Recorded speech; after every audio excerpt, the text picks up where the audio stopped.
Hi and welcome to my channel. In today's video I want to talk about so-called ghost cities of China, especially new ghost cities in China. So let's start. From economical point of view, new Chinese ghost cities are a total failure. There are dozens of them, maybe even more. I don't know the local language, so couldn't find all the sources. But from available sources, I have made a research and came to certain conclusions. So let's start. New cities which China built in recent 20 years, which are called ghost cities because they're built for 1-2 million people and only around 100,000 people live in each city.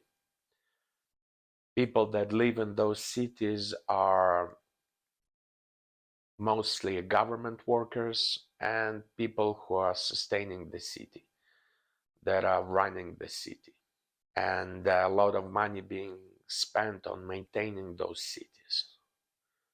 So from economical stand, it's a total failure. But let's look at it from strategic point of view. China, in its recent history, always prepared for a war. One particular war is to return Taiwan under its rule and reunify China. China been preparing for this for over 50 years. And last 20 years, when they experienced economical boom, they started building those cities. One of the important aspects are that those ghost cities are located far from shoreline. If we look deeper, we can get a picture that those cities are intentionally built further into the mainland China, further away from the sea, from its coastline. So hypothetically, when China not being able to peacefully reunify with Taiwan, will start reunification by military means. Taiwan been preparing to fight off China for all of its mainland China for all of its history. So will mainland China succeed? Well, will PLA succeed? Yeah, they will. Eventually, they will take over Taiwan, but Taiwan will go down fighting, and they will land a lot of very, very hard punches for China. Basically speaking, if we oversimplify, Taiwan will destroy all the cities in its proximity. And as we know, most of Chinese population lives down south, southwest, basically the very same territory that is within reach of Taiwan.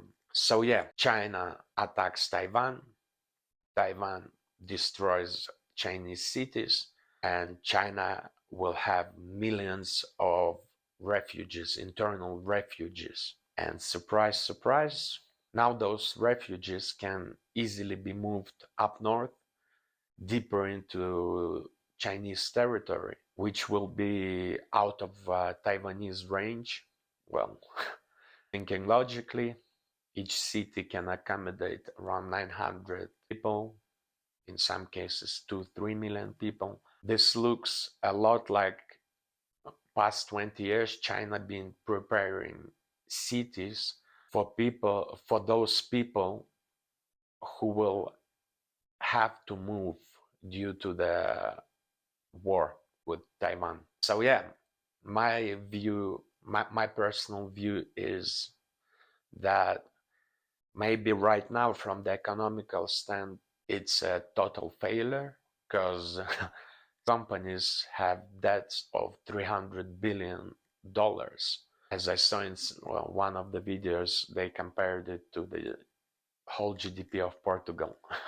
But prices for property in those cities are very high, taxes are very high, and well, logically, well, in my view, if you want to attract more people into the new cities, they usually lower the prices, lower the taxes, especially if they have $1 billion debts.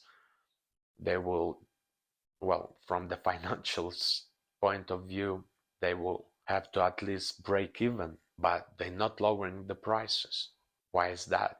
Why are they maintaining those cities if they're saying it's a total failure? That's my conclusion and my point of view, that China actually made those cities for the future conflicts. When coastline will be destroyed, people will need to move somewhere. Conveniently, Chinese government built dozens of cities which are at the moment ghost cities. Once again, I'll be very interested to hear your opinion on this issue. Please leave your opinion down below and I'll be happy to discuss it with you. Thanks. Bye.